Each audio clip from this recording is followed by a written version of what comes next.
যেই না ধীরে ধীরে অন্ধকার হয়ে যাচ্ছে, চারিদিকে তাকিয়ে তাকিয়ে দেখছি তাই তো ঝড় বৃষ্টি শুরু হয়ে গেল। আর এই ঝড় বৃষ্টির মধ্যে দিয়ে কানাই আর সুদামা দুজন দুই দিকে কোথায় চলে গেছে, কেউ কাউকে খুঁজে পাচ্ছে না। সুদামা ডাকছে চিৎকার করে, কানাই, সুদামা, কানাই, সুদামা, কানাই। সুদামা। বনের ভিতরে খুঁজছে কানাই আর সুদামা দুজন দুজনকে। হঠাৎ দেখছে একটা গাছের ডাল ভেঙে কানার কাঁধে পড়বে। সুদামা ছুটে গিয়ে কানাইকে বুকের মধ্যে জড়িয়ে ধরলেন, আর সেই ডালটা গিয়ে পড়ল সুদামার পিঠে। সুদামার পিঠে যেই না পড়েছে, কানাই বলছে, সুদামা তুই আমাকে এত ভালোবাসিস, নিজের অঙ্গে এত বড় আঘাত পেলি, কিরে আমাকে বাঁচালি কেন? কানাই, আমি যে তোকে বড় ভালোবাসি ভাই। দুইজনে চুপচাপ দাঁড়িয়ে আছে। ধীরে ধীরে ঝড় থেমে গেছে, যেই দুইজনে একটা গাছে উঠে বসেছে। মা কিভাবে বসেছে দেখুন, একজন বসেছে নিচের ডালে, একজন উপরের ডালে। কানাই নিচে, সুদামা উপরে। ঠিক সেই সময় সুদামা গুরু মায়ের দেওয়া যে ছোলা, সেই ছোলাটা হাতে পেয়ে বলছে, আহা বড্ড খিদে পেয়েছে, মায়ের দেয়া ছোলাটা একটু খাবো। খুলে মুখে দিতে যাবে, হঠাৎ কানার কথা মনে পড়ে গেল।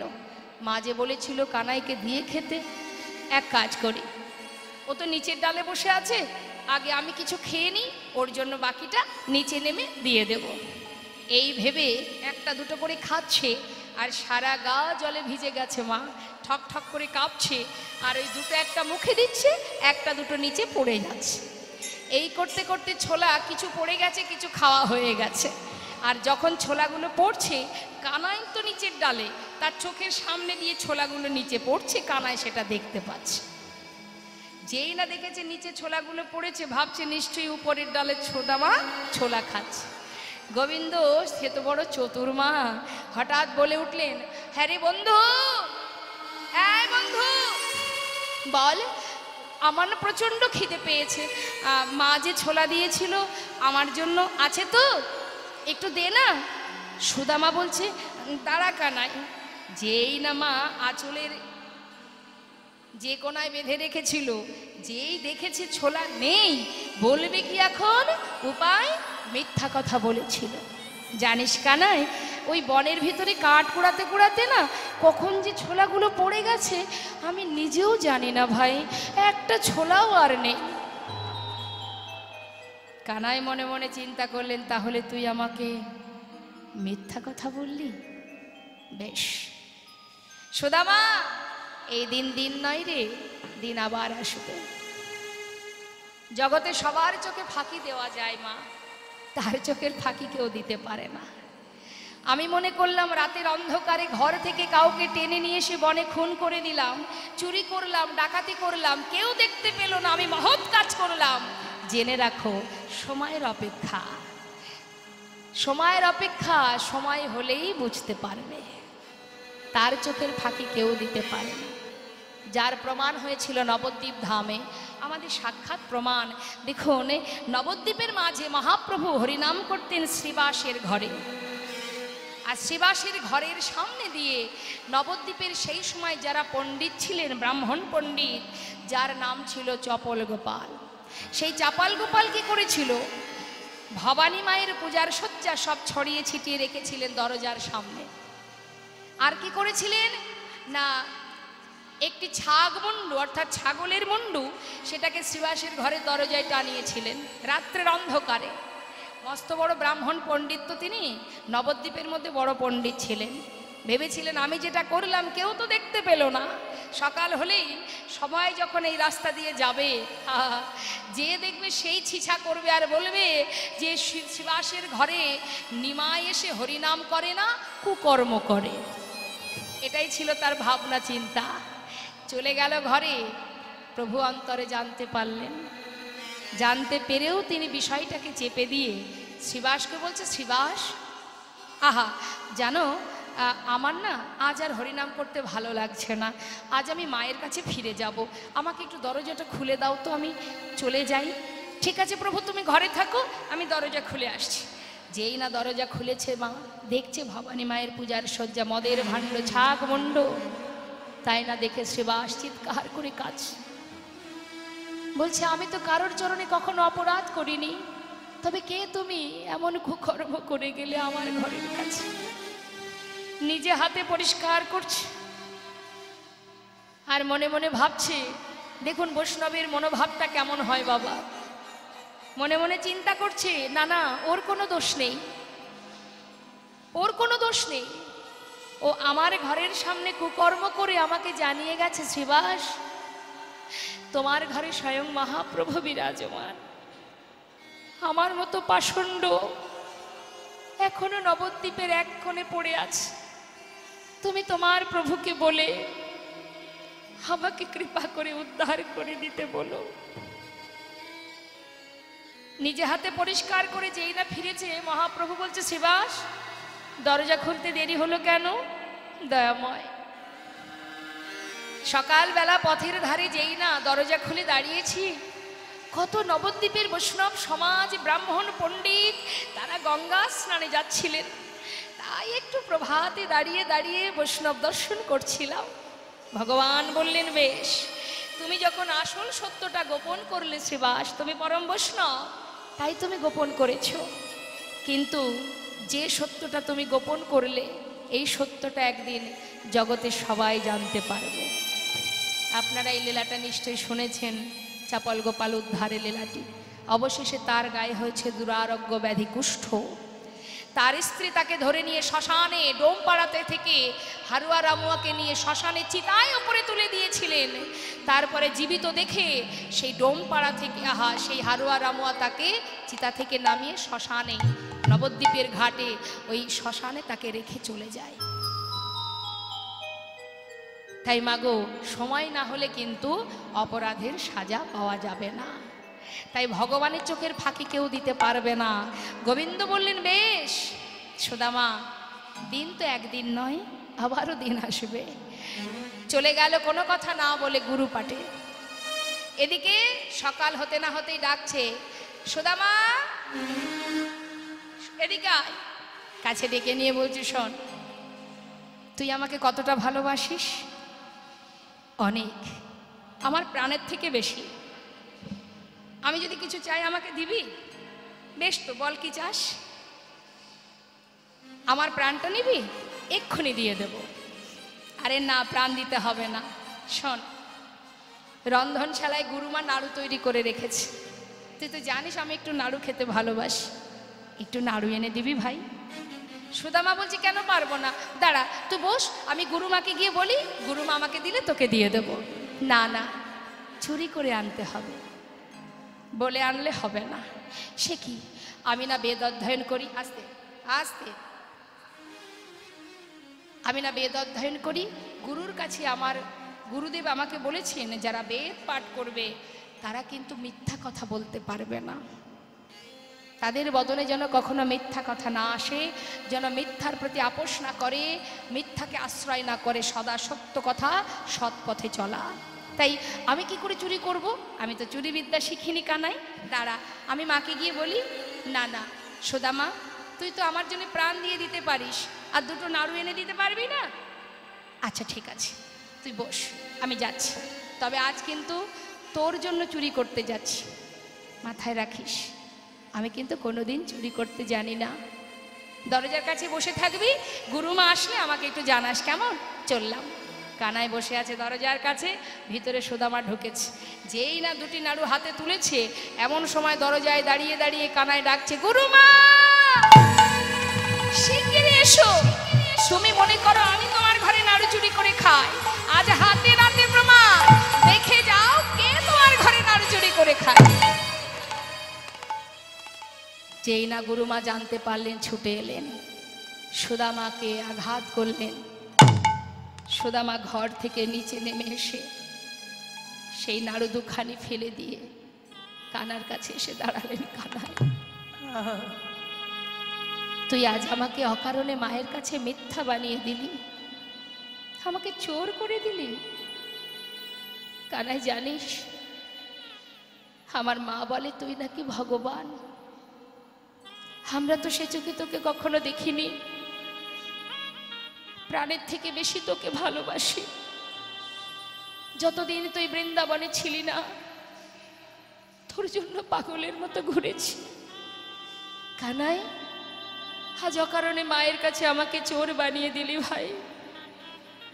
আজ এই গুরুগৃহে দাঁড়িয়ে আমি তোর সামনে প্রতিজ্ঞা করলাম, জীবনে যদি আমার দারিদ্রতা আসে, যদি কোনোদিন আমি না খেয়ে মারাও যাই, দারিদ্রতার অন্ধকারে ডুবে যদি মরেও যায়, আজ থেকে বাকি জীবনটুকু তোর কাছে কোনোদিন হাত পেতে কিচ্ছু চাইব না। সুদামার কথা শুনে কানাই বললেন, তবে সুদামা, তুই যদি না চাস, আজ আমিও প্রতিজ্ঞাবদ্ধ হলাম, আমিও কোনোদিন তোকে কিচ্ছু দেব না। তুই যদি না চাস, যত সময় না চাইবি, আমিও তোকে কিছু দেব না। দুইজনের মধ্যে প্রতিজ্ঞা হয়ে গেল। মা কিছুদিন গুরুগৃহে থেকে যে যার মতো আপন ঘরে ফিরে গেল, কিন্তু গোবিন্দ কোথাও যাননি। তিনি গুরুগৃহ থেকে শিক্ষা নিয়ে চলে গেলেন দ্বারকায়। দ্বারকায় গিয়ে রুক্মিণী সত্যভামাকে বিবাহ করে সেইখানে তিনি রাজা হয়ে রইলেন। আর এদিকে সুদামা ফিরে এলো নিজের ঘরে। মটকমণির আনন্দ ধরছে না, সন্তান ঘরে এসেছে। সন্তানকে পেয়ে আনন্দে গর্বে গোটা গ্রাম ঘুরে ঘুরে সবাইকে বলে, শোনো শোনো, আমারও ছেলে আছে, তোমাদেরও সন্তান আছে, আমার পুত্রের মতো এমন সন্তান কার আছে? সন্তান ভালো কাজ করলে সব মা বাবার একটু গর্ব হয়, তাই সকলকে ডেকে ডেকে বলে, সকলেরই তো ঘরে সন্তান আছে, আমার মতো সন্তান কার আছে? পাড়াপড়শি বলে, সত্য কথা, সত্যি তাই, তোমার সন্তানের মতো এমন গুণবান আমাদের ঘরের ছেলে মেয়ে হয়নি। সে মস্ত বড় পণ্ডিত গো, মস্ত বড় পণ্ডিত হয়েছে আমার সুদামা। এদিকে সুদামা কি করে, সেই গ্রামের মধ্যে একটা পাঠশালায় ছোট ছোট বাচ্চাদের শিক্ষা দেয়। সেখান থেকে তিনি যা কড়ি পান, তাতেই তার সুন্দরভাবে মাতা পিতাকে নিয়ে চলে যায়।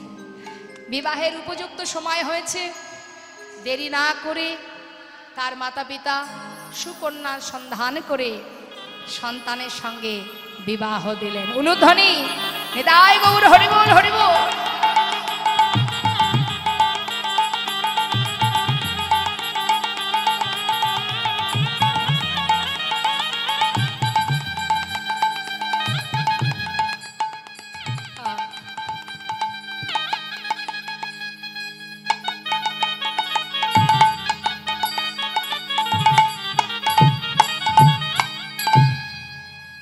হরিবোল হরিবোল।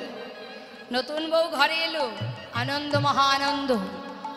দেখতে দেখতে সন্তান হলো, সুখের সংসার। কিন্তু মা, যে করে আমার আশ, আমি তার করি সর্বনাশ। তথাপিও যে না ছাড়ে আমার পাশ, আমি হই তার দাসানুদাস।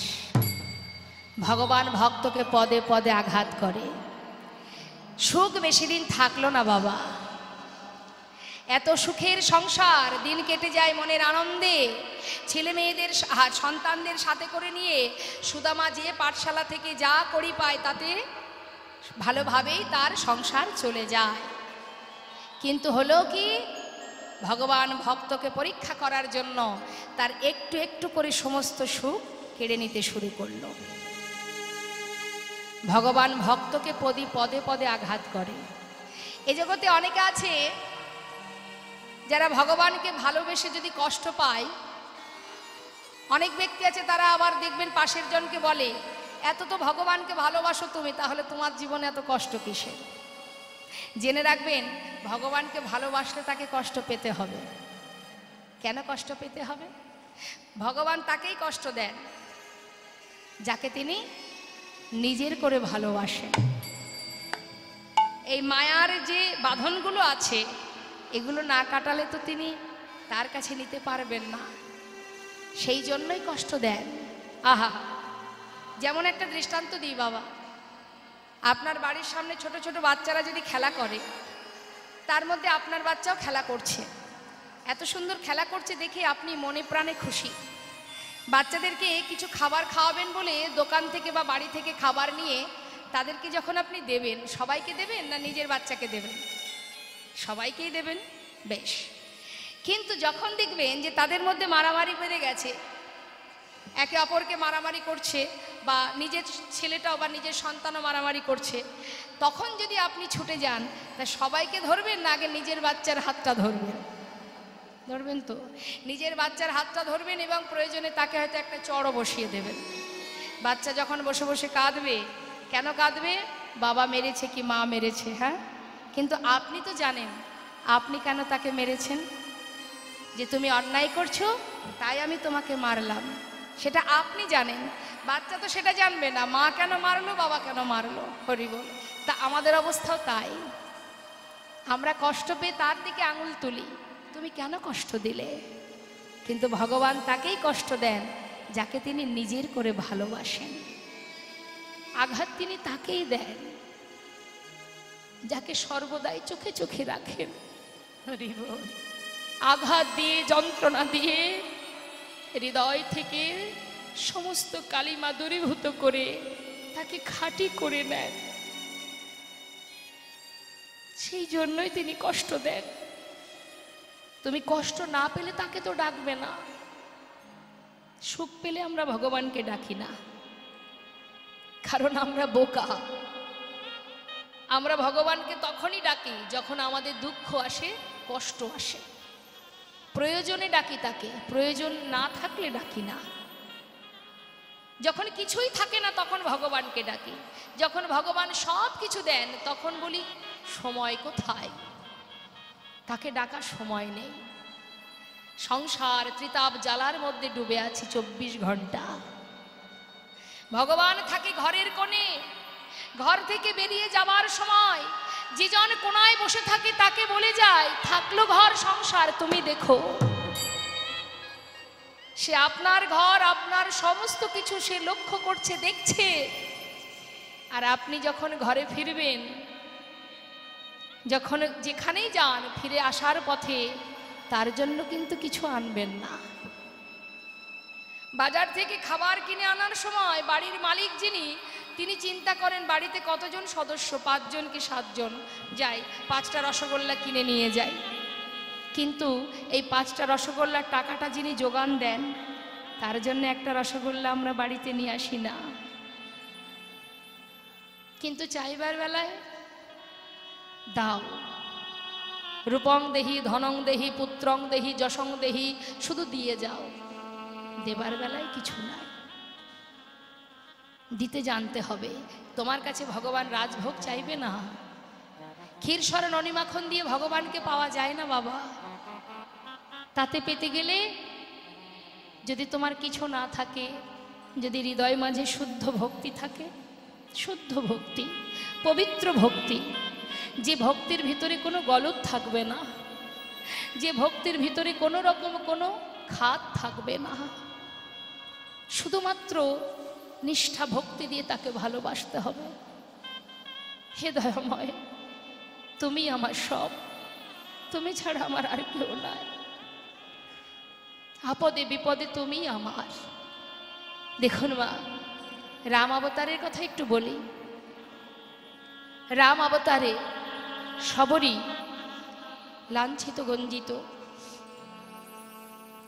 সেই সবরই বনের ভিতরে গাছের কুল নিজে আগে কামড়ি খেয়ে দেখছে টক না মিষ্টি।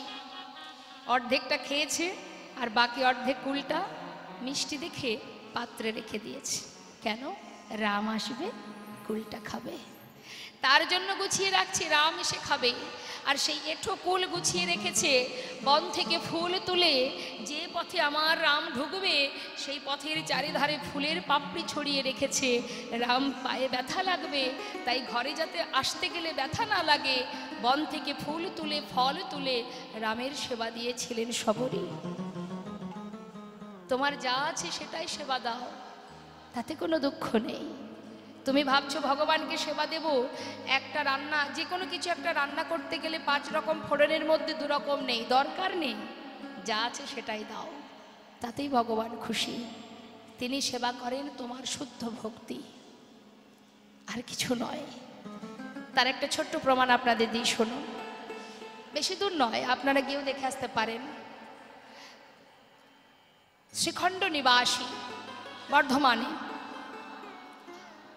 বর্ধমান জেলায় শ্রীখণ্ড নিবাসী মুকুন্দ দাস, যিনি ছিলেন মস্ত বড় কবিরাজ। এমনকি সেই আমলে নবাব হোসেন শাহ যখন তিনি রাজত্ব করতেন, নবাব হোসেন তিনিও নিজের সুস্থ করবার জন্য ওই মুকুন্দ দাসের কাছে গিয়েছিলেন ওই বর্ধমানে। কিছুদিন আগেও আমরা ঘুরে এলাম সেই মন্দিরে। তা সেই মুকুন্দ দাসের একমাত্র ছেলে, যার বয়স 12 বছর, ওই 12 বছরের ছেলে আর ঘরে আছে গোপীনাথ বিগ্রহ, সেবা দেয় আর কবিরাজি করে। গ্রামে কোনো ব্যক্তি অসুস্থ হলে তার কাছে যেতে হতো। এখন এমন একটা সময় গ্রামে একজন অসুস্থ হয়েছে, যে সময় ঠিক দুপুরবেলা গোপীনাথের সেবা। তাই মুকুন্দ দাস চিন্তা করছে, এমন সময় 12 বছরের ছেলে, 12 বছরের সন্তান কতটুকু হয় আমাদের অনেকেরই ঘরে আছে। সেই ছোট্ট গোপীনাথ এসে ডাকছে, বাবা রঘুনন্দন ডাকছে, বাবা তুমি কি কিছু চিন্তা করছো? হ্যাঁ রে, চিন্তায় পড়েছি। গ্রামে একজন অসুস্থ, সেখানে আমাকে যেতেই হবে, কিন্তু ঘরে গোপীনাথের সেবা, একই সময়ে দুটো কাজ, কোনটা করি বল দেখি। যেই না বলা তখন ছোট্ট ছেলে বললেন, বাবা তুমি এক কাজ করো, গ্রামে তুমি চলে যাও, আর ঘরে গোপীনাথের সেবাটা আজ আমি দিয়ে দেব। হরি বল। যেই না বলেছে, মুকুন্দ দাস বলছে, সেবা দেওয়া বললেই কি দেওয়া যায়? আহা রঘুনন্দন, তুই তো বাবা সেবা দিতে এখনো শিখিসনি। আরে ভগবানের সেবা দিতে গেলে তার অনেক মন্ত্রতন্ত্র জানতে হয়, তুই তো জানিস না। বাবা আমি হয়তো তোমার মতো মন্ত্র জানি না, কিন্তু বাবা আমি যদি ওকে ভালোবেসে খাওয়াই, ও কি খাবে না? মুকুন্দ দাস ভাবছে, সত্যি তো, ভালোবেসে যদি কেউ কাউকে খাওয়ায়, তার জন্য তো মন্ত্রের প্রয়োজন হয় না। ঠিক বলেছিস, মন্ত্রের ঊর্ধ্বে হচ্ছে ভক্তি। যাক শোন, তুই তাহলে এক কাজ করিস, কোনো রকমে রান্না করে আজকে সেবাটা দিয়ে দে, আর আমি কাল এসে তারপরে রান্না করে খাওয়াবো, কেমন? আর চললাম গ্রামে, আমি ফিরে এসে কিন্তু প্রসাদ পাবো। ঠিক আছে বাবা, তুমি চিন্তা করো না, চলে যাও। ছোট্ট ছেলে 12 বছর বয়স, রান্নাঘরে দেখছি সব কিছু গোছানো, রান্না হয়নি। তাড়াতাড়ি করে সমস্ত ব্যঞ্জন এক পাত্রে ঢেলে দিয়ে কোনো রকমে রান্না করেছে। জীবনে যেটা না সেটা করেছে আজ, সে তো জানেই না রান্না করতে হয় কেমন করে। তাই কোনো রকমে রন্ধন করে পাত্রে ঢেলে নিয়ে মন্দিরে ঢুকেছে। মন্দিরে ঢুকে পাত্রটা সামনে রেখে গোপীনাথ বিগ্রহকে ডাকছে, গোপীনাথ শিগগির এসে খেয়ে নাও। অগোপীনাথ আজ আর দাঁড়িয়ে থেকো না, তাড়াতাড়ি এসো, বাবা ঘরে নেই গো, বাবা গেছে কাজে, তাড়াতাড়ি এসো, আজ আমি তোমার জন্য রান্না করেছি, তাড়াতাড়ি খেয়ে নাও। ডাকছে কিন্তু আসছে না মা। আমরাও তো সেবা দিই, আসেন তিনি?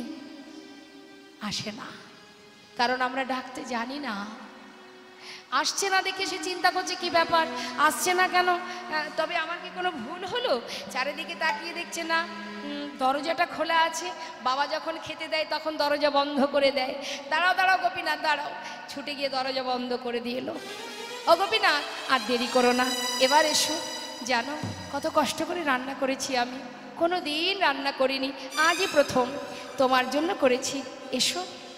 আসছে না, তাও আসছে না মা। আসছে না কেন? আসছে না কেন? হাতে আছে বাঁশি। আচ্ছা বাঁশি থাকলে খাওয়া যায়, দাঁড়াও দাঁড়াও দাঁড়াও, বাঁশিটা নামিয়ে দিয়েছে, শিগগিরই এসো। সে কিন্তু জানে না, কখনোই এটা মন থেকে সে জানে না যে ওটা পাথরের বিগ্রহ।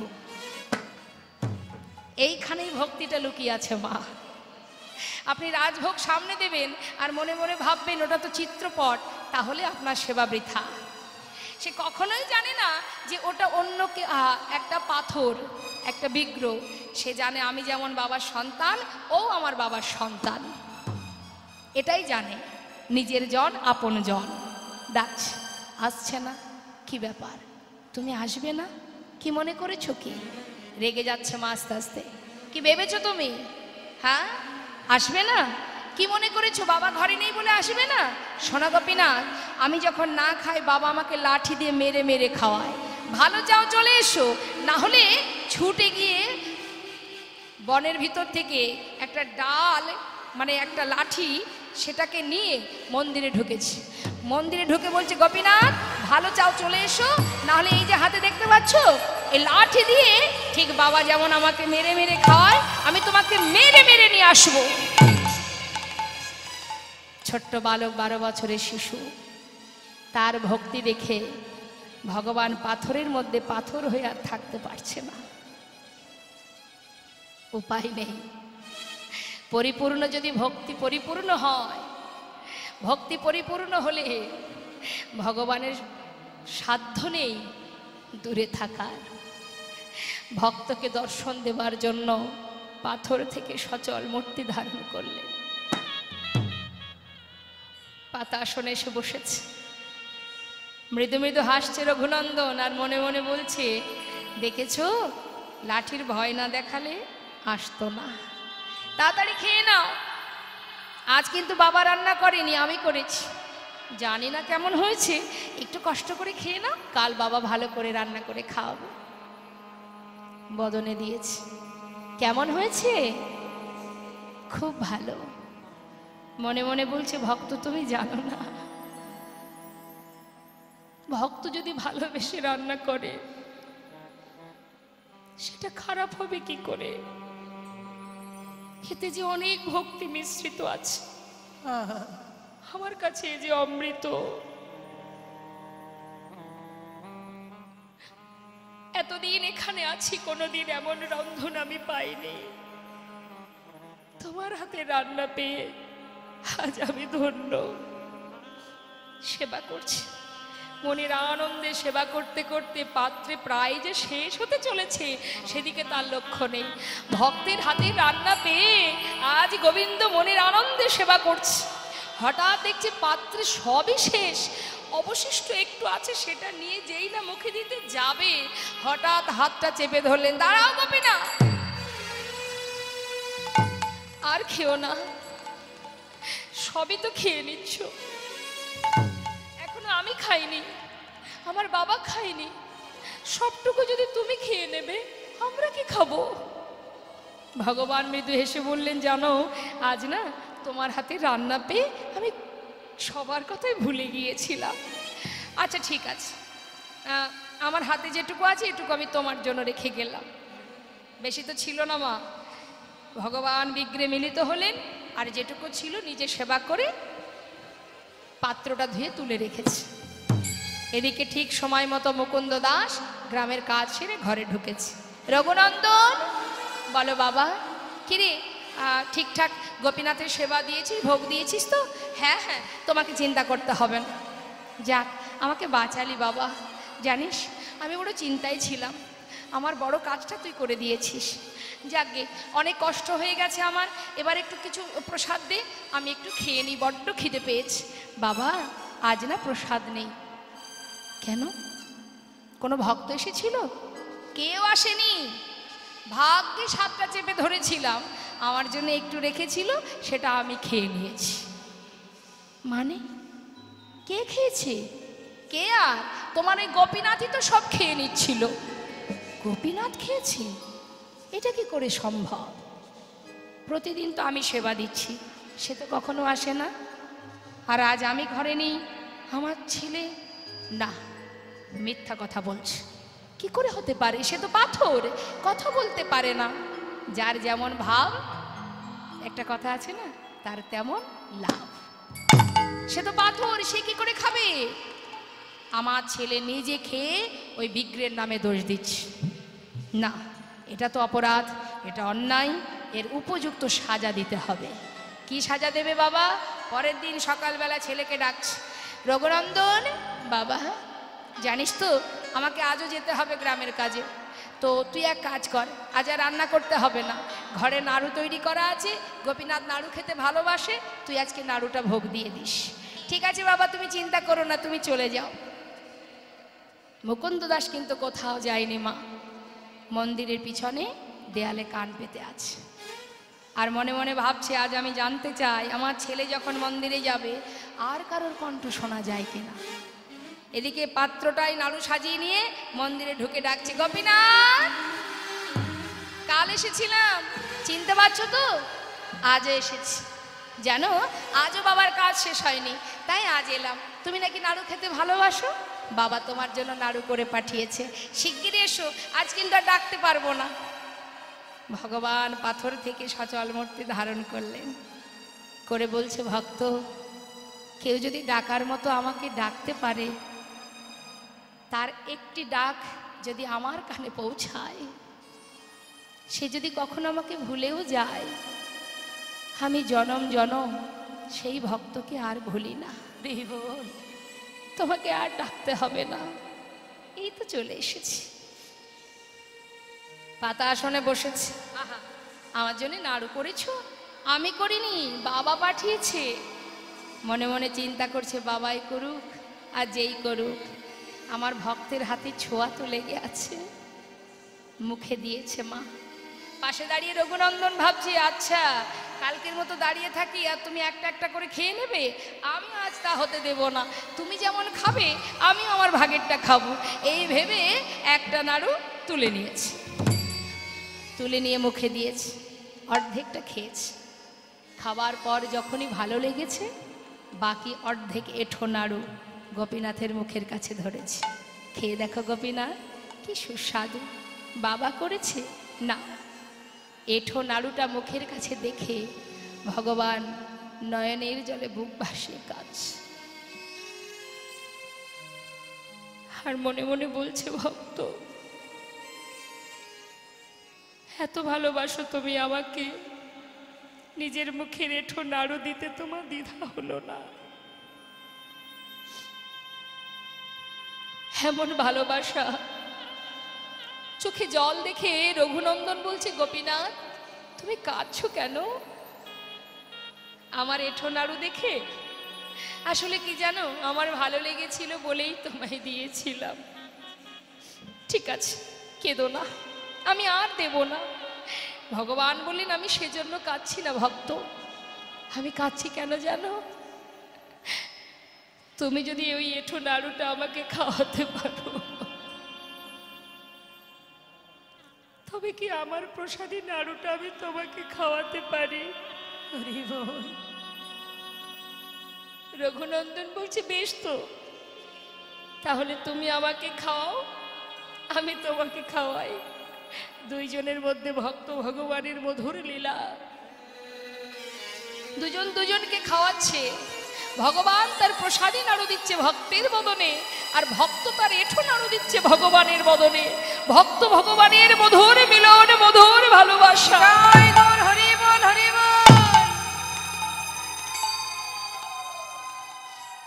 মুকুন্দ দাস মনে মনে চিন্তা করছে, আমার ছেলে মন্দিরে ভোগ নিবেদন করতে গেছে, কিন্তু আরো একজনের কণ্ঠ শোনা যায়। কে সে? যেই না ছুটতে ছুটতে মন্দিরের সামনে এসে মুষ্টাক হাতে দরজা খুলেছে, খোলা মাত্রই দেখছে ভগবান তার আগে অর্ধনাড়ু হাতে নিয়ে বিগ্রে মিলিত হয়ে গেলেন। যেটা আজও বর্তমান, মা দেখে আসবেন, আজও সেই অর্ধনাড়ু হাতে নিয়ে গোপীনাথ দাঁড়িয়ে আছে সেখানে, শ্রীখণ্ডে, বর্ধমানে, পূর্ব বর্ধমানে। তা সেই অর্ধনাড়ু যার হাতে ছিল বাঁশি, আজ তার হাতে অর্ধনাড়ু দেখে মনের সন্দেহ দূর হয়ে গেল।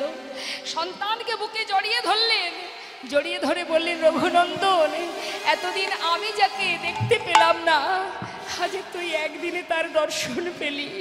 কারণ আমি তাকে ভালোবেসেছিলাম পাথর ভেবে, তুই ভালোবেসেছিস নিজের জন ভেবে। হায় বাবা, তোর মতো কৃষ্ণ ভক্ত সন্তান পেয়েছি আমি, তোর মতো ভক্তকে জড়িয়ে ধরে আমার অযোগ্য দেহ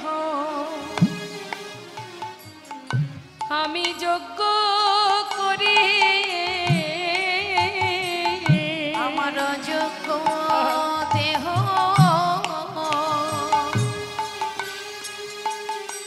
আমি যোগ্য করি, তোর মতো ভক্ত সন্তানে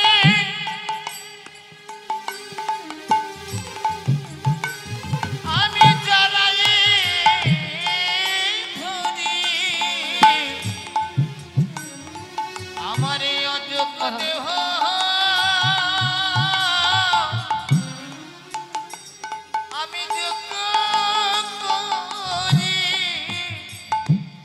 আমার তাপিত হৃদয়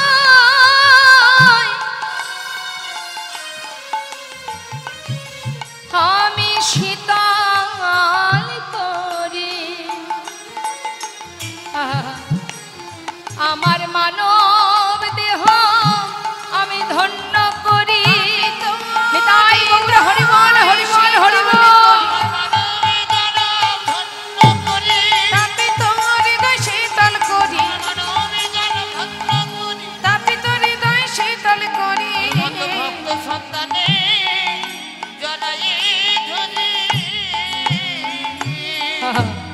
তাই বাবা, আপনার যেমনটা আছে আপনি তেমনটা দিয়েই ভগবানকে সেবা দিতে পারেন।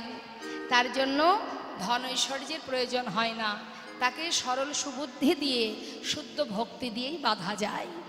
আজ সুদামা সে যখন মহা আনন্দে তার দিনে যায়, হঠাৎ হলো কি মা, ভগবান তার একটু একটু করে সমস্ত সুখ কেড়ে নিতে শুরু করলেন। কিভাবে কাটছে দেখুন। সবার আগে কেড়ে নিল তার মাতা পিতাকে। যখনই মাতা পিতা চলে গেল, তখন সংসারে তার স্ত্রী এবং তার সন্তান, এই হচ্ছে তার সংসার। আর যে পাঠশালায় প্রতিদিন ছোট ছোট বাচ্চাদের শেখান, শিক্ষা দেন, সেখান থেকে যা পায় তাতে সংসার কেটে যায়।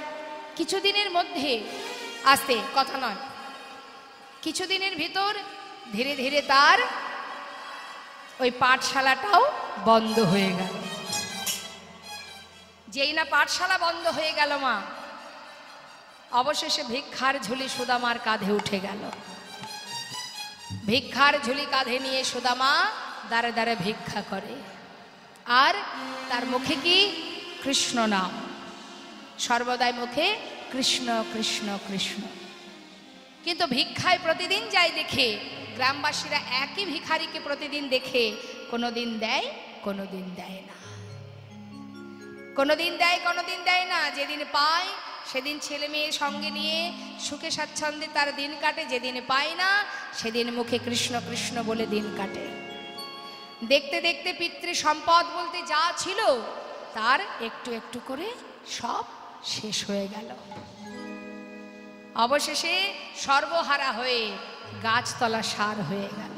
আহা, গাছতলায় তার স্ত্রী এবং তার সন্তানদের নিয়ে ওই গাছতলায় যখন তার দিন রাত কেটে যায়, ঝড় বৃষ্টি কাটে, স্ত্রীর পরনে একটা মাত্র বসন।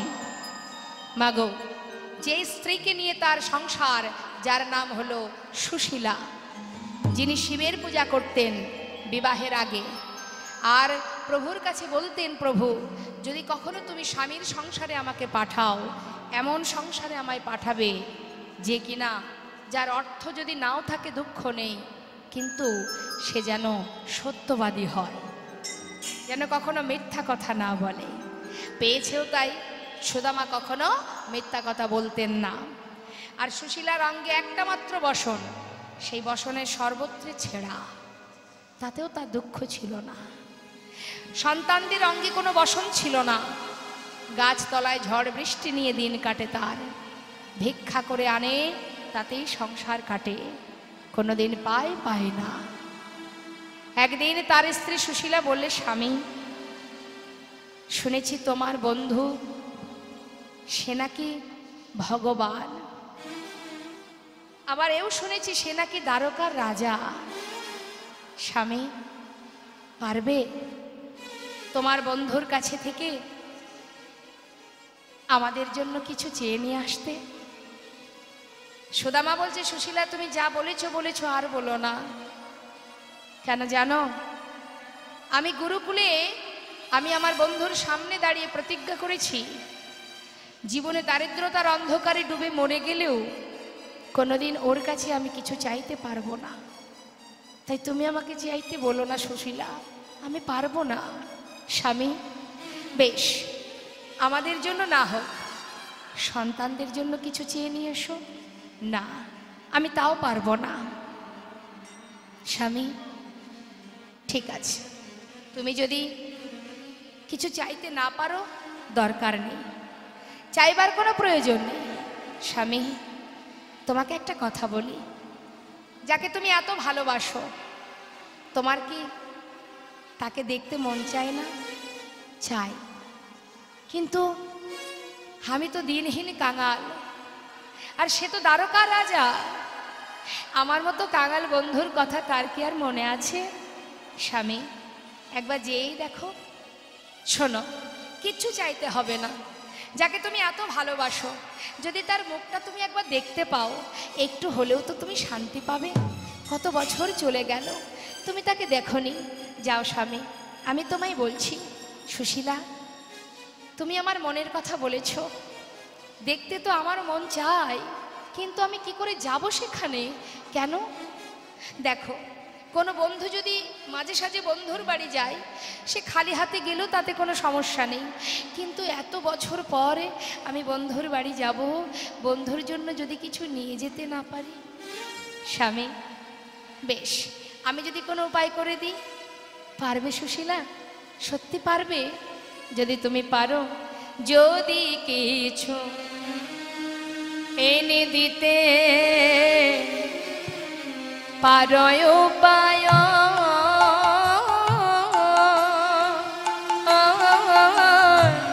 যদি কিছু এনে দিতে পারো উপায়, তবে সে করিতে পারি ওই দ্বারকায় গমন আমি। ওই না তবে সে করিতে পারি ওই দ্বারকায় গমন। সুশীলা, কিছু এনে দিতে পারবে কি? এনে দিতে পারবে কি? আমার প্রাণের সখা ভাই কানাইয়ের লাগি কিছু এনে দিতে পারবে কি? আমার প্রাণের সখা কানাইয়ের লাগি কিছু এনে দিতে পারবে কি? তবে সে করিতে পারি হরিব ওই দ্বারকায় গমন মন।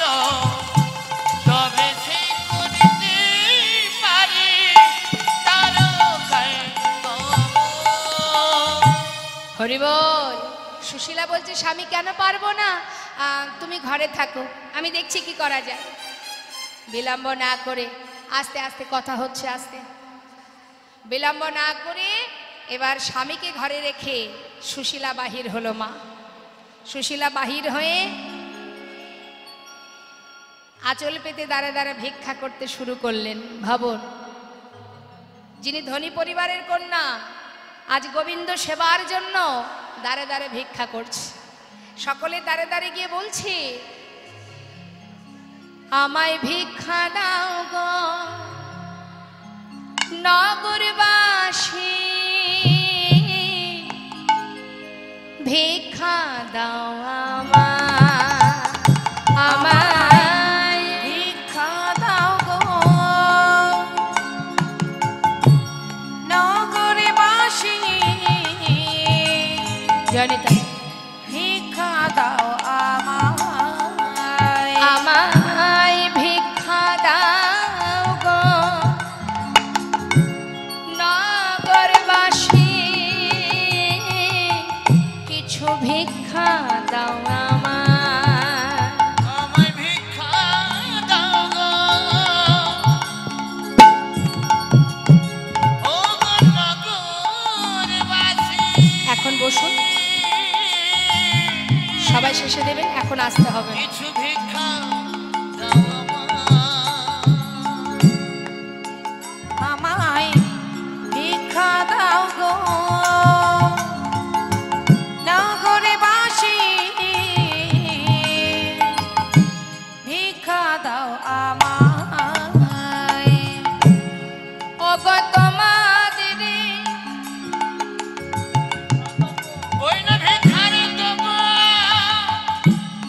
হমা, যেই না কারোর দরজার গোড়ায় দাঁড়িয়ে ভিক্ষা চেয়েছে, আস্তে আস্তে আস্তে কথা হচ্ছে, সামনে কথা হচ্ছে, কথা নয়, কথা বলবেন না।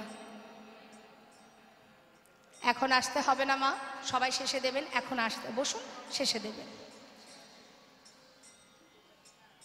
কি হয়েছে দেখুন, যেই না দরজার সামনে গিয়ে ভিক্ষা চেয়েছে, সঙ্গে সঙ্গে ওই ভিতরে যারা আছেন বাড়ির মালিক যারা, সঙ্গে সঙ্গে বলে উঠলেন এ বাড়ি হবে না, আস্তে, হাত ফাঁকা নেই, অন্য বাড়ি যাও। যেই না তাড়িয়ে দিয়েছে, আর একজন বলছে এই দেখ দেখ, নিত্য নতুন ভিখারির জ্বালায় বোধহয় গ্রাম ছেড়ে দিতে হবে। হ্যাঁ, এ আবার কোথা থেকে উদয় হলো, এই যে যাও যাও যাও, অন্য বাড়ি যাও। তাড়িয়ে দিলেন। আবার আর এক বাড়িতে গিয়ে চাইলেন, ভিক্ষা দাও গো নগরবাসী,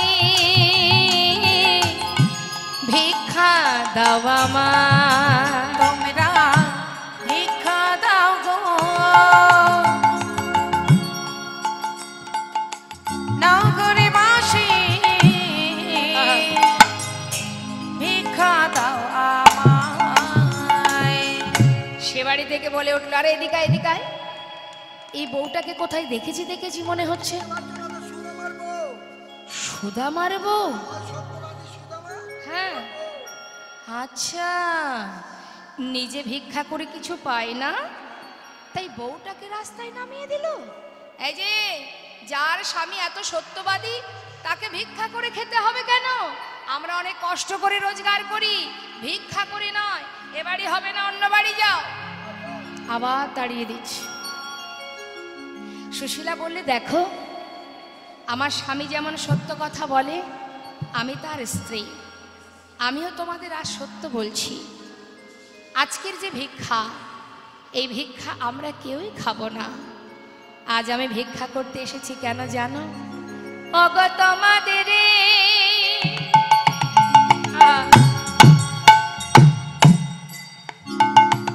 ভিক্ষারি দ্রব্য পাবে সে মরা,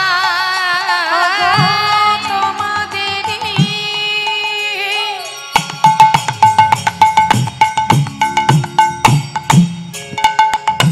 ভিক্ষা দ্রব্য পাবে সে মরায়। ভিক্ষা দাও আমার, তোমরা ভিক্ষা দাও গো নগরবাসী, ভিক্ষা দাও আমায়, তোমরা ভিক্ষা দাও আমায়। এক গ্রামে বিভিন্ন ধরনের মানুষ থাকে মা, কেউ ফিরিয়ে দেয়, কেউ আবার দেখবেন ঘরে বসে তাকে নিজে হাতে সেবা দেয়। হ্যাঁ, অনেক রকমের, সবাই কিন্তু খারাপ হন না।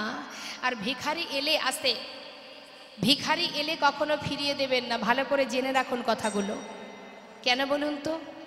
আপনি যখন দান করবেন তাহলে কিন্তু লাভটা আপনারই হচ্ছে, অর্থাৎ আপনি দান করলে ভগবানের কাছে পুণ্য অর্জন করছেন আপনি। আর ভিখারি যদি না থাকতো আপনি দিতেন কাকে?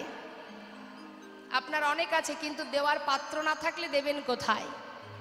তাই যিনি দেবেন তিনি পুণ্য অর্জন করবেন, উপকার তার। দান করলে উপকার, কিন্তু দান দেবার পাত্র না থাকলে তো দিতে পারছেন না। ভিখারি না থাকলে কাকে দেবেন আপনি ভিক্ষা? গ্রামের মধ্যে যদি দরিদ্র না থাকে তাহলে ভিক্ষা করবে কে? আর সেই ভিক্ষারি না আসলে আপনি বা কি করে পুণ্য অর্জন করবেন? বস্ত্র তাকেই দেওয়া হয়, কাকে দেওয়া হয়? যার বস্ত্র নেই। অর্থাৎ আপনি দান করছেন, তাহলে পুণ্য অর্জন করছেন আপনি। যদি বস্ত্র তার থাকতো তাহলে কিন্তু সে আপনার দ্বারস্থ হতো না। হ্যাঁ, তাতে কি হতো? আপনার ঘরে অগাধ থাকলেও আপনি দান করতে পারতেন না। তাই আপনি দিচ্ছেন, উপকার আপনার হচ্ছে, পুণ্য অর্জন করছেন আপনি। তাই ভিখারি এলে কখনো ফিরিয়ে দিতে নেই। আপনার যেমন ক্ষমতা কিছু না কিছু তাকে দিতে হবে, তাতে আপনারই উপকার। তাই ভিখারি যখনই, আহা, সুশীলা মা যখন দাঁড়ে দাঁড়ে ভিক্ষা করছেন গোবিন্দের জন্য, সেই সময় যারা কৃষ্ণ ভক্ত সুশীলার কথা শুনে চিন্তা করলেন যে আজকের এই ভিক্ষা যদি গোবিন্দ সেবায় লেগে যায়, কারণ সুদামা তো মিথ্যা বলে না, তার স্ত্রী, নিশ্চয়ই আজকের এই সেবা গোবিন্দের জন্যই হবে। তাই বিলম্ব না করে কয়েক বাড়ি থেকে শুকনো চিড়ে সুশীলার আঁচলে দিয়ে গেলেন। সেই শুকনো চিড়েগুলো নিয়ে ঘরে ফিরে, মানে গাছতলায় এসে নিজের পরনে যে বসন আছে মা, তার থেকে কিছুটা অংশ বস্ত্র ছিঁড়ে তার মধ্যে চিড়েগুলো দিয়ে ভালো করে পুটুলি বেঁধে দিলেন। স্বামী, আজকের এই চিড়ে থেকে একটি দানা না আমি খাবো, না তুমি, না আমার সন্তান, পুরোটাই গোবিন্দের জন্য, তোমার বন্ধুর জন্য। যাও স্বামী, দেখে এসো যাকে এত ভালোবাসো তুমি, নিঃশ্বাসে প্রশ্বাসে যার নাম তুমি জপ করো, চোখের দেখা দেখলেও একটু হলেও তুমি শান্তি পাবে। যাও। তাই শুকনো চিড়ে পুটুলিটা নিয়ে আজ সুদামার আনন্দ ধরছে না মা। কত আনন্দ। চললেন এবার দ্বারকার পথে। যখন পথে যাচ্ছে বাবা, অধিক পথ অতিক্রম করছে আর কানায় কানায় বলে ডাকছে। চোখের জলে বুক তার ভেসে যায়, পথঘাট চেনে না। সকলকে ডেকে ডেকে বলে, ওগো বলতে পারো দ্বারকায় যাব কোন পথে? স্বয়ং গোবিন্দ তিনি দ্বারকার সিংহাসনে বসে আছেন। সেখান থেকে তিনি অন্তরে জানতে পারছেন তার সখা সুদামা ছুটে আসছে কাঙালের ন্যায়, পাগলের ন্যায়। রুক্মিণী সত্যভামা বলছে, স্বামী গো, দেখো দেখো আসছে সে, যতটা তাড়াতাড়ি সম্ভব তুমি তোমার কাছে টেনে নাও। দেখো দেখো কত কষ্ট করে আসছে, তোমার কি একটু হলেও কষ্ট হচ্ছে না? আহা রুক্মিণী, আমার কষ্ট হলেও সহ্য করতে হবে, কারণ আমার বন্ধু সে আসছে। সে যখন আসছে, আসতে দাও, আমি তার অপেক্ষায় বসে আছি। সুদামা আসছে আর ডাকছে, কানাই একবার দেখা দে রে, ওরে ভাই কানাইয়া দেখা দে আমার, একবার দেখা দে রে ভাই কানাইয়া, হরিব দেখা দে আমায়, ওরে এ জীবনে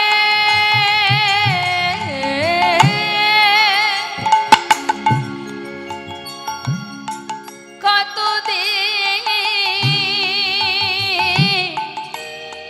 দেখিনি তোমার জীবনে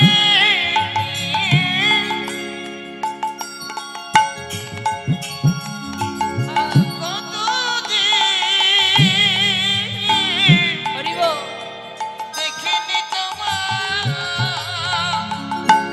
দেখা দে আমার একবার, দেখা দে রে ভাই কানাইয়া, দেখা দে আমায়, একবার দেখা দে আমায়, একবার দেখা দে আমায়।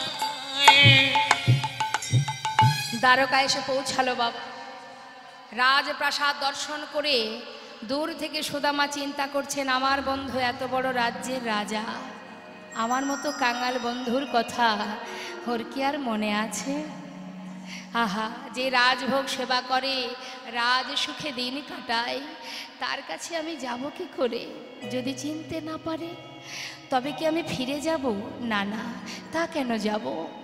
এসেছি যখন একবার না হয় দেখেই আসি। চিন্তা করছে, এই যে আমার হাতে কানার জন্য সেবার বস্তু, এটা আমি দেব কি করে? ও তো রাজভোগ সেবা করে,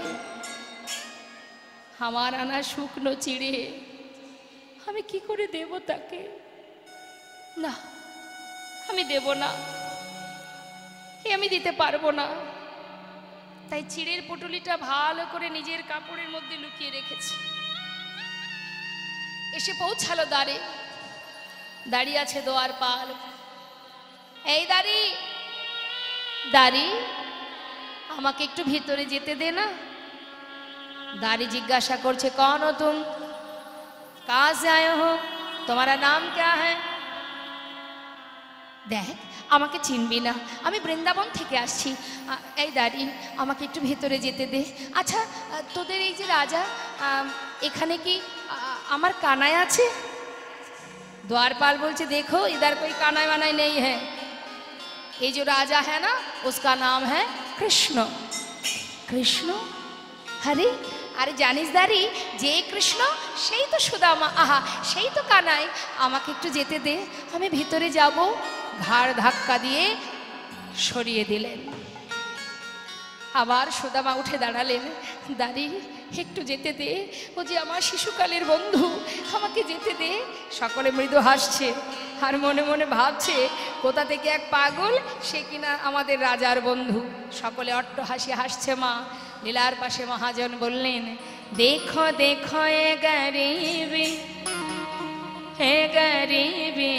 का हाल, कृष्ण की द्वार पे विश्वासी लेके आया हूँ।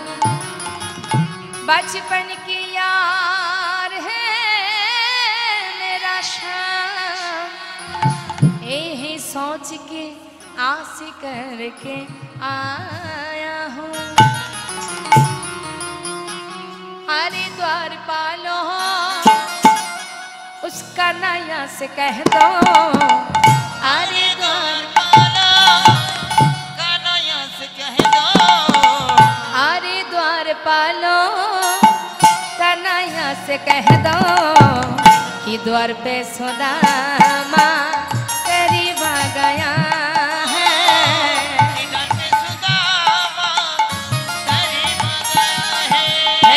भटकते भटकते हैं ना जाने कहाँ से, भटकते भटकते हैं ना जाने कहाँ से, तुम्हारी महल से करीब आ गया है। तुम्हारी महल में करीब आ गया है।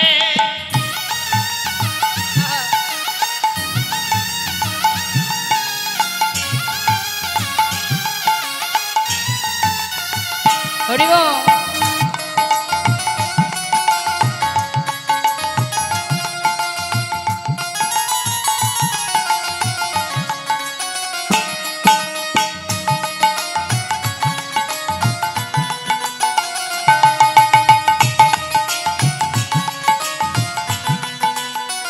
কি বলছে? सिर पे ना पगड़ी तन पे ना जामा, बता दो कन्हैया को नाम है सुदामा। बता दो कन्हैया को नाम है सुदामा। न सर पे है पगड़ी न तन पे है जामा, बता दो कन्हैया को नाम है सुदामा।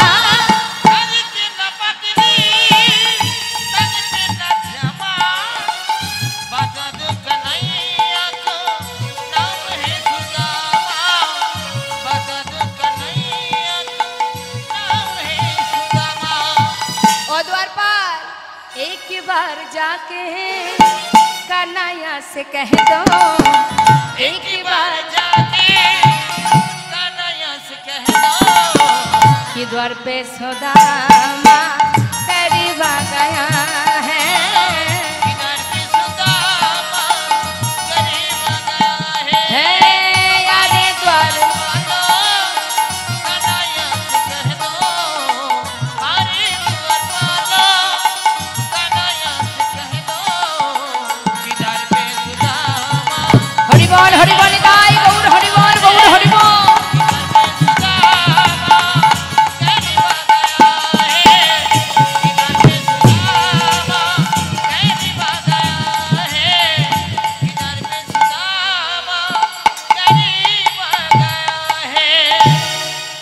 দ্বারে এসে বন্ধু দাঁড়িয়ে আছে। মা তিনি কি জানেন না? রুক্মিণী সত্যভামা বললেন, স্বামী তোমার বন্ধু দ্বারে দাঁড়িয়ে, তুমি আর কেন দেরি করছো? রুক্মিণী অপেক্ষা করো, আর একটু বাকি আছে। দ্বারপালকে বলছে, শোনো দ্বারপাল, আমি বাইরে থাকলাম, তোমাদের ভিতরে কেউ একজন গিয়ে তাকে বলো আমি তার বন্ধু সুদামা, যদি চিনতে না পারে আমি ফিরে চলে যাব। দ্বারপাল ভিতরে ঢুকছে। মহারাজ আপনার দ্বারে আপনার এক বন্ধু এসেছে, কিন্তু মহারাজ তাকে দেখে মনে হলো সে একটা পাগল। পাগল কি করে বুঝলে? তার বেশ দেখে সারা গায়ে নোংরা দুর্গন্ধ, একটা ছিন্ন বসন পরিধানে পাগলের ন্যায়। আর সে নাকি আপনার বন্ধু, নাম সুদামা। যেই না বলা, এই অপেক্ষায় ছিলেন গোবিন্দ, কখন দ্বারপাল এসে বলবে, এই অপেক্ষায় ছিলেন। যেই না বলেছে মা, আর কি তিনি সোনার সিংহাসনে বসে থাকতে পারবে? কনক প্রচঙ্কে কৃষ্ণ ছিল বসিয়া, কনকে প্রচঙ্কে কৃষ্ণ ছিল বসিয়া, ধাইয়া চলিল এবার সুদামা শুনিয়া। হরিবল হরিবল দাই গৌর হরিবল। ধাইয়া চলিল আজি সুদামা শুনিয়া, ধেয়ে ধেয়ে চলিল, ধেয়ে ধেয়ে চলিল, ধীরে ধীরে চলিল, ধেয়ে ধেয়ে চলিল, সুদামা সুদামা বলে ধীরে ধীরে চলিল। সুদামা সুদামা বলে ধেয়ে ধেয়ে চলিল, আজি ধাইয়া চলিল দেখো সুদামা শুনিয়া। ধাইয়া চলিল দেখো সুদামা শুনিয়া। সুদামা সুদামা বাইরে দাঁড়িয়ে আছে। হঠাৎ কানার কণ্ঠ শুনে সুদামা এক দৃষ্টিতে তাকিয়ে আছে, কোথায় কানাই? গোবিন্দ ছুটতে ছুটতে যে সুন্দর যে দ্বারকার যে রাজপ্রাসাদ, তার যে সদর দরজা, প্রধান দরজা, তার বাইরে গোবিন্দ বেরিয়ে এসে সুদামাকে নিজের দুটি হাত দিয়ে বুকে জড়িয়ে ধরেছে। বুকের মধ্যে জড়িয়ে ধরে বলছে, বন্ধু কেমন আছিস? তুই কেমন আছিস? মনে পড়েছে আমার কথা তোর, এতদিন পর দেখতে এলি আমায়। সুদামা বলছে, আমায় ছেড়ে দে কানাই, ছেড়ে দে। কেন? দেখছিস না তোর গায়ে রাজবেশ আর আমার গায়ে নোংরা দুর্গন্ধ, তোর রাজবেশে লেগে যাবে, ছেড়ে দে। দে বলছি। না, কেন ছাড়বো তোকে? এত বছর পর এলি, তোকে ছাড়বো কেমন করে? কেমন আছিস সুদামা? ভালো ছিলাম না, তোকে দেখবার পর আমার সমস্ত কষ্ট দূর হয়ে গেছে, আমি অনেক ভালো আছি। আয় আয় আমার সঙ্গে। কোথায়? ভিতরে যাবি না? না না, সেখানে যাব কি করে? রাজরানীরা দাঁড়িয়ে আছে, আমি তাদের সামনে মুখ দেখাতে পারবো না।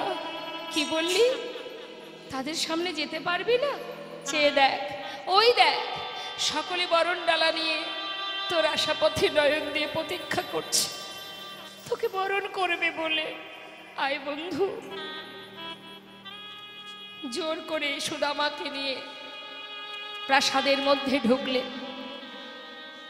রুক্মিণী সত্যভামা সুদামাকে বরণ করলেন। মা বরণ করবার পর সুদামাকে ঘরে নিয়ে ভগবানের সোনার সিংহাসনে সুদামাকে বসালেন। আজ সুদামা সোনার সিংহাসনে বসে আছে। তাহলে জগতে ধনী কে মা? আমাদের যদি একটু অর্থ থাকে, ধন ঐশ্বর্য থাকে, আমরা মনে করি আমরা ধনী, কিন্তু জগতে সেই ধনী যে জন কৃষ্ণ ধনে ধনী, যে জন প্রভুর নামের ধনে ধনী, যে সুদামা কৃষ্ণ ছাড়া এক মুহূর্ত বাঁচে না, যার ঠাঁই ছিল গাছের তলায়, আজ গাছতলায় সার থেকে আজ সে উঠেছে সোনার সিংহাসনে। তাহলে সেই তো ধনী, মহাধনী। আর যদি দিনহীন কাঙাল কেউ থেকে থাকে, সে হলো আমরা। কারণ ফেরার কালে আমাদের হাতে কিছুই থাকবে না, আর সে যে মহাধনে ধনী। তাই যারা কৃষ্ণ ধনে ধনী, গৌর ধনে ধনী, জেনে রাখবেন তারাই হচ্ছে জগতের মহাধনী। সোনার সিংহাসনে বসিয়ে সুশীলা রুক্মিণীকে বলছে, রুক্মিণী যাও যাও, আমার বন্ধু মস্ত বড় পণ্ডিত সে এসেছে আমার ঘরে, আজ আমি নিজে হাতে তার চরণ ধৌত করব, তাড়াতাড়ি যাও, জল নিয়ে এসো। রুক্মিণী তাড়াতাড়ি করে একটি সোনার থালা সুদামার চরণ তলে পেতে দিলেন। সোনার থালাতে সুদামা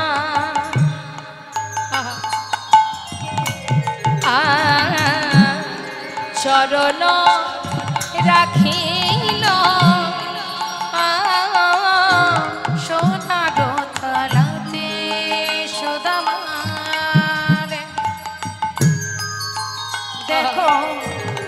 চরণ রাখিল যে দেখো সোনার ভিঙ্গারে জল চরণেতে দিল আজি ওই না সোনার ভিঙ্গারে চরণে দিল আজি মন্দ মন্দ সেবা করে মন্দ মন্দ সেবা করে আজি নয়নে জলে নয়নে জলে চরণে দুটি মন্দ মন্দ সেবা করে ওই না নয়নে জলে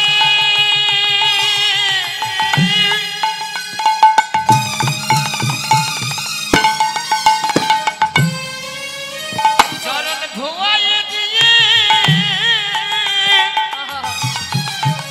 দেখো মন্দ মন্দ সেবা করে সোনার ভিঙ্গারের জল চরণেতে দিল ওই না সোনার ভিঙ্গারে যা চরণে দিল চরণ যখন ধৌত পড়ছে দেখছে কি চরণ থেকে কত রুধির ঝরছে চরণ দুটি হাতে করে নিয়ে ফোঁটা ফোঁটা চোখের জল গোবিন্দের সেই নয়নের জল তার চরণে পড়ছে সুদামা দেখছে কানাই কাঁদছে বন্ধু কাঁদছিস কাঁদিস না সুদামা বল এত বছর পর এলি আমার জন্য কিছু আনিসনি চিড়ের পটুলিটা তো লুকিয়ে রেখেছে মা বলছে জানিস কানাই ভেবেছিলাম কিছু আনবো কিন্তু বিশ্বাস কর শত চেষ্টা করেও কিছু জোগাড় করতে পারিনি মনে মনে গোবিন্দ মনে মনে বলছে সুদামা রে আজকের দিনেও মিথ্যা কথা বললি তুই মনে মনে ভাবছি এনেছিস আমার জন্য কিন্তু দিতে পারছিস না ভেবেছিস তোর আনা শুকনো চিড়ে যদি আমি না খাই আমি তো রাজভোগ সেবা করি আমি রাজা কিন্তু তুই কি জানিস না সুদামা ভক্ত আমাকে যেমনটাই দিক না কেন আমি তাতেই খুশি ক্ষীর সর ননি মাখন সবাই দেয় কিন্তু ভক্তের হাতের শুকনো চিড়ে এ যে কত সুস্বাদু মনে মনে ভাবছি তুই দিবি না সময় হলে ঠিক খেয়ে নেব কোনো কথা না বলে ভালো করে স্নান করিয়ে সুদামাকে সেবা দিয়ে তাকে শয়ন মন্দিরে নিয়ে গিয়ে যখন শয্যা পরি শয়নে দিলেন সুদামাকে ক্লান্ত পরিশ্রান্ত শরীর শয্যার উপরে যেই না শুয়েছে মা হঠাৎ নিদ্রা চলে এলো ঘুমাচ্ছে নির্জন রাত মধ্যরাত সকলে ঘুমাচ্ছে প্রাসাদে সেই সময় গোবিন্দ এক পা দুপা করে ভক্ত দর্শনে সুদামার কুঞ্জে ঢুকছে সুদামার মন্দিরে প্রবেশ করে সুদামাকে শুতে দেখে ঘুমাচ্ছে দেখে ধীরে ধীরে তার চরণের ধারে গিয়ে বসেছে চরণের পাশে বসে চরণ দুটি দেখছে কত পথ হেঁটে এসেছে বন্ধু আমাকে দেখবার জন্য হঠাৎ তার চোখে পড়ল চরণ তলে অজস্র কাটা ফুটে আছে চিন্তা করছে সুদামা শুধু আমাকে দেখার জন্য একবার নিজের চিন্তাও করিসনি তুই চরণ তলে এত কাটা ফুটে আছে এত রুধির ঝরেছে কোথায় কানাই আছে সেই দিকে লক্ষ্য তাই চরণের ধারে বসে নিজে হাতে কমল কর দিয়ে একটা একটা করে কাটা ধীরে ধীরে তুলছে পাছে আবার সুদামার ঘুম ভেঙে না যায় সেদিকেও চিন্তা কাটা পরিষ্কার করছে একটা একটা করে পরিষ্কার করতে করতে একটা কাঁটা এতটা ভিতরে ঢুকে গেছে যেটা টেনে বের করা সম্ভব হচ্ছে না। চিন্তা করছি কি করে এই কাঁটাটা বের করব। ধীরে ধীরে হাতে বের করতে না পেরে তাড়াতাড়ি করে নিজে সেই চরণের পাশে গিয়ে যখন চরণতলে বসে নিজের বদনটা সেই চরণতলে নিয়ে গিয়ে যখন তার দাঁতটি দিয়ে সেই কাঁটাটা ধরে টেনে বের করেছে, সঙ্গে সঙ্গে সুদামার ঘুম ভেঙে গেছে। আর ওই যে চিড়ের পুটুলিটা লোকানো ছিল সেটা নিচে পড়ে গেছে। কানাই বলছে, সুদামা এটার মধ্যে কি আছে ভাই? সুদামা বলছে, কানাই তুই নিস না, আমার কাছে দে। আরে দাঁড়া, কি আছে বল। তাড়াতাড়ি করে পুটুলিটা হাতে নিয়ে খুলছি। সুদামা বারবার বলছে, কানাই কানাই আমি ফিরিয়ে দে, তুই খেতে পারবি না। খেতে পারবো না মানে? নিশ্চয়ই আমার জন্য কিছু এনেছিলি, আমাকে দিসনি। অন্যায় করেছিস তুই। দেখি কি এনেছিস। যেই না খুলেছে দেখছে তার মধ্যে চিড়ে। ও চিড়ে এনেছিলি আমার জন্য, আমাকে দিলি না কেন? হ্যাঁ, খেতে পারবি না। আরে দাঁড়া, খেতে পারবো না মানে?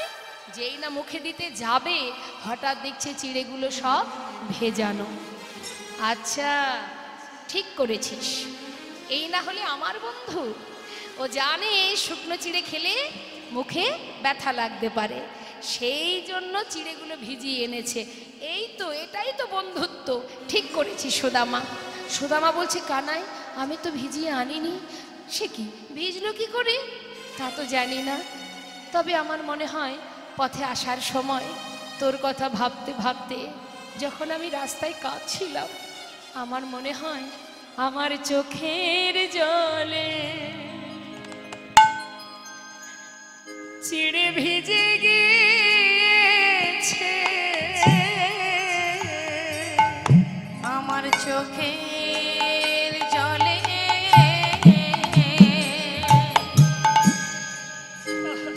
চিড়ে ভিজে গিয়েছে।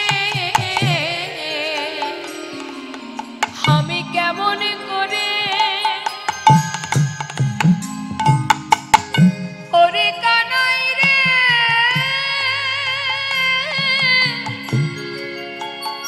ওরে আমার প্রাণের ভাই কানাই, হরি বল। আমি কেমন করে দেব বাদনে আমার চোখের জলে চিড়ে ভিজে গিয়েছে। ভগবান বলেছে, সুদামা এই জগতে সবাই আমায় ক্ষীর সর ননি মাখনে দেয়, কিন্তু এমন চোখের জলে ভিজানো চিড়ে আমায় কেউ দেয় না। আজ আমি তোর সামনে দাঁড়িয়ে প্রতিজ্ঞা করলাম, যে চিড়ে তুই আমায় দিতে দ্বিধা করিলি, আগত কলি যুগে আমি নদিয়ায় গৌর হব। আর জগতের যদি কোনো ধনী কোনো দরিদ্র আমায় সেবা দিতে চায়, যদি দাঁড়ে দাঁড়ে ভিক্ষা করে, যদি মাটির মালসাই করে আমায় চিড়ে ভোগ দেয়, তবে আমি গ্রহণ করব। নিতাই গৌর হরি বল, হরি বল। এই কথা আমি তোকে দিলাম, আগত কলি যুগে আমি চিড়ে ভোগ গ্রহণ করব। হরি বল। এই কলিযুগে মহাপ্রভুর নিতাই গৌরের সেবা হয়, মাটির মালসায় চিড়ের ভোগ। হ্যাঁ কেন মা? তিনি তো বিশ্ব ব্রহ্মাণ্ডের মালিক, তিনি তো বলতে পারতেন আমার জন্য সোনার থালা চাই। তিনি দেখলেন যিনি ধনী ব্যক্তি তিনি দিতে পারবেন, কিন্তু যিনি দিনহীন কাঙাল সে কোথায় পাবে সোনার থালা? তাই যিনি বিশ্ব ব্রহ্মাণ্ডের মালিক তার সেবা হয় মাটির পাত্রে, যার দাম 5 টাকা 10 টাকা। হ্যাঁ, আর আমরা যদি সেবা করি আমাদের জন্য কত রকম ব্যবস্থা থাকে, ডাইনিং টেবিল, ফুলের টব, কড়ির পাত্র ইত্যাদি ইত্যাদি, তাই না? আর যিনি ভগবান, তিনি জগৎকে শিক্ষা দিলেন মাটির পাত্রে চিড়ে ভোগ না দিলে সেবা করব না। হ্যাঁ, কেন? সকলের জন্য সমান বিচার। তাই তুমি ধনী হও আর দরিদ্রই হও, দাঁড়ে দাঁড়ে যদি ভিক্ষা না করো তাহলে সেবা নিতে পারবো না। তুমি যদি মনে করো আমার নিজের অর্থ দিয়ে আমি বাড়িতে নামযজ্ঞ দেব, ভুল হবে, কারণ তোমার এই দান বৃথা হয়ে যাবে। যত সময় তুমি 5 বাড়িতে হলেও ভিক্ষা না করবে, সেই ভিক্ষাই কিন্তু প্রথমেই গোবিন্দের সেবায় লাগবে। তাই বিশ্বব্রহ্মাণ্ডের মালিক হলেও ভক্তের দান তিনি বড় ভালোবাসেন। তাই তিনি প্রতিজ্ঞা করলেন, যে চিড়ে তুই দিতে পারছিস না গত কলিযুগে, আমি গৌর হয়ে সেই চিড়ে সেবা করব।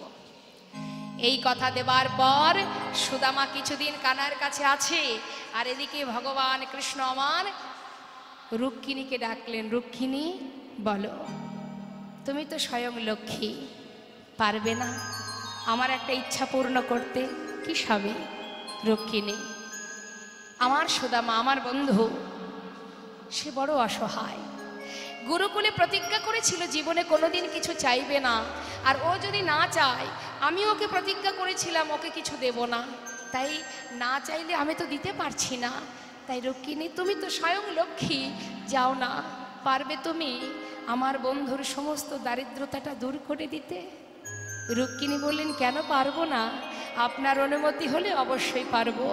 বিশ্বকর্মাকে নিয়ে প্রাসাদ বানিয়ে দিলেন সুদামার। সুদামা কিন্তু কিছুই জানে না মা।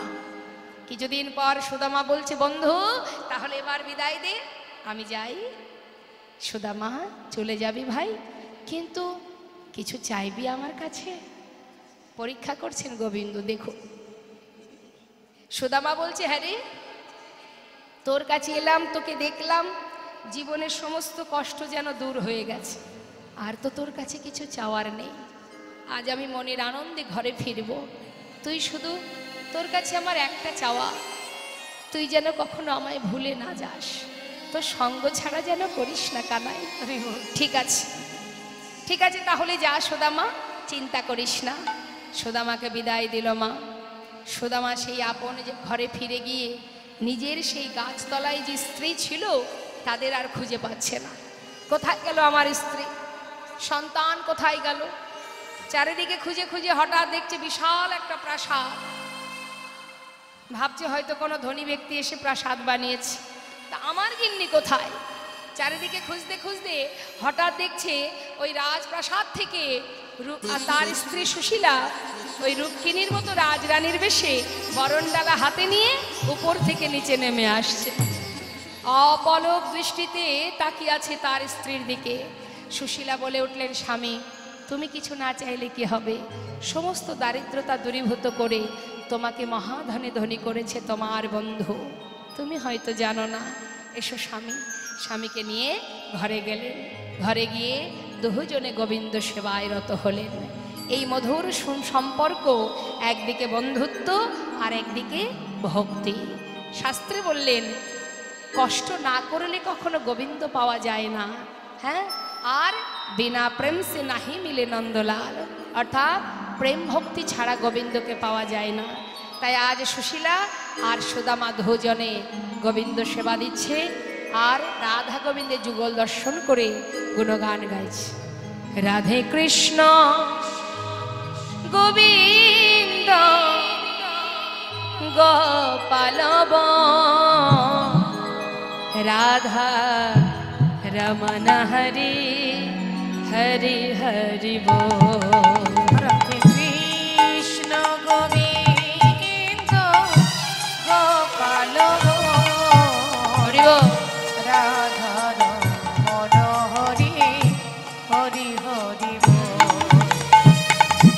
গিরিধারি বল গোবর্ধন ধারি আর গিরিধারি বল গোবর্ধন ধারি বল।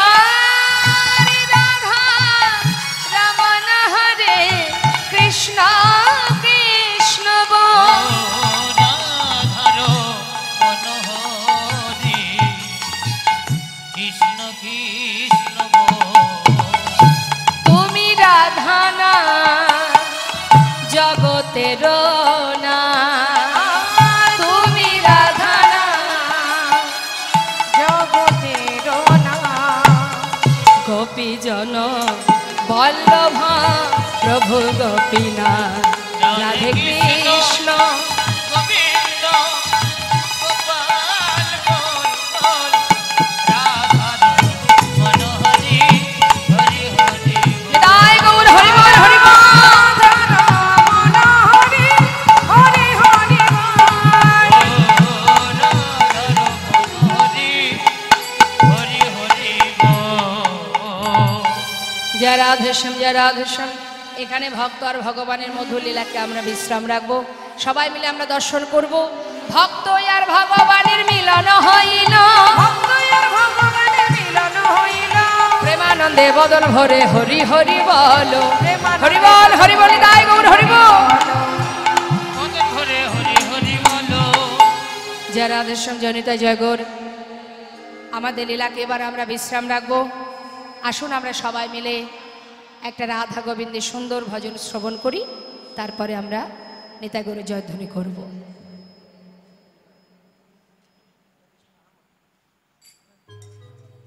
সবাই মিলে আমরা গাইবো কিন্তু, হ্যাঁ আপনারাও গাইবেন আমিও গাইব।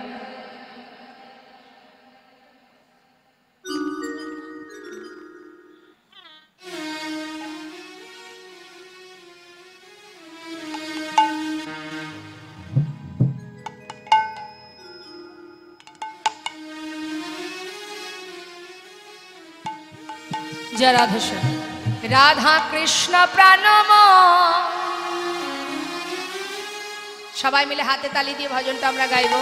হ্যাঁ ভজন তো আমরা অনেকেই শুনি, কিন্তু দেখুন যেটা আমরা গাইবো রাধা গোবিন্দকে নিয়ে, রাধা কৃষ্ণকে নিয়ে কত সুন্দর ভজন। কি বলছে ভক্ত? রাধা কৃষ্ণ প্রাণম যুগল কিশোর কিশোর, রাধা কৃষ্ণ প্রাণ যুগল কিশোর সবাই হাতে তালি দিয়ে রাধা কৃষ্ণ প্রাণ যুগল কিশোর জীবনে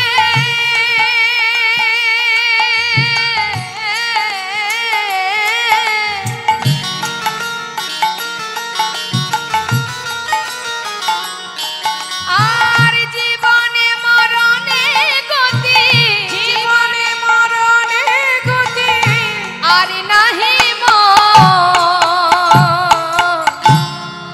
আর নাহি রাধা কৃষ্ণ হরি বল হরি বল।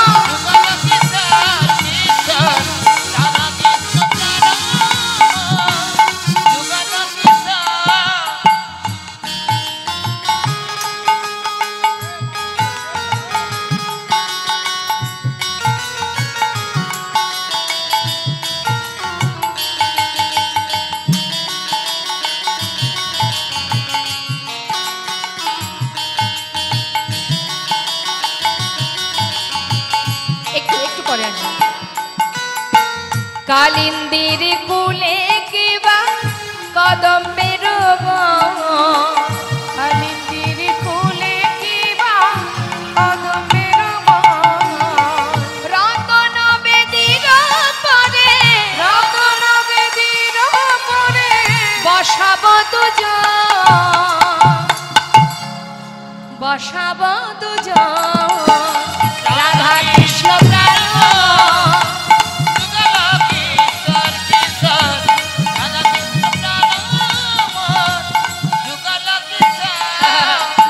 দেখুন ভক্তের সেবা দিয়ে সুন্দর এই ভজনটি।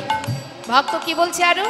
বলছে শ্যাম গৌরী অঙ্গে দেব চুয়া চন্দনের গন্ধ, শ্যাম গৌরী অঙ্গে দিব চুয়া চন্দনের গন্ধ, চামর ঢোলাব কবে, চামর ঢোলাব কবে হেরিব মুখ চন্দ, নিতাই গৌর হরি বল হরি বল।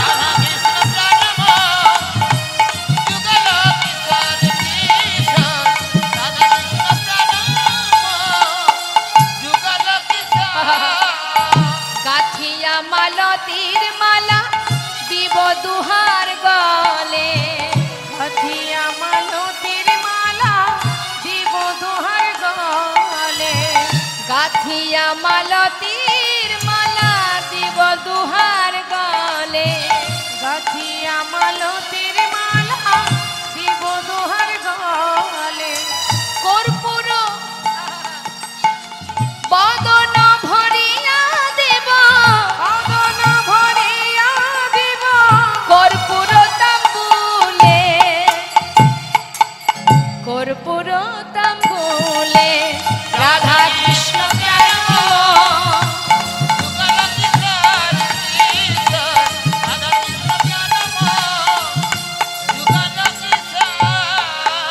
শ্রীকৃষ্ণ চৈতন্য প্রভু দাসের অনুদান শ্রীকৃষ্ণ চৈতন্য প্রভু দাসের অনুদান সেবার অভিলাষ মাগে সেবার অভিলাষ মাগে নরোত্তম দাস নরোত্তম দাস মায়েরা অনুধ্বনি গায় গৌর হরিবল হরিবল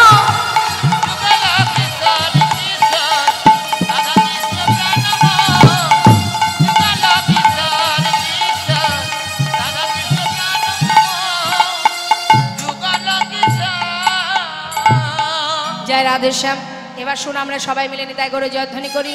সবাই মিলে একবার দুটি বাহু তুলে প্রত্যেকে নিতাই গৌর হরিবন নিত্যানন্দ বল শ্রী অদ্বৈত বল শ্রী বাসগদাধরের বল নিতাই গৌর হরিবন নিত্যানন্দ বল শ্রী অদ্বৈত বল গদাধর বল বাহু তুলে সবাই বলো হরি হরি বল। বাহু তুলে সবাই বলো হরি হরি বল কই সবাই তো হাত তুললেন না? কার কার হাত আছে কই দেখি? হাত কার কার আছে? যার নেই সে আর তুলবে কি করে? নিতাই গৌর হরি বল নিত্যানন্দ বল শ্রী অদ্বৈত বল শ্রী বাসগদাধরের বল নিতাই গৌর হরি বল নিত্যানন্দ বল শ্রী অদ্বৈত বল গদাধর বল বাহু তুলে সবাই বলো হরি হরি বল।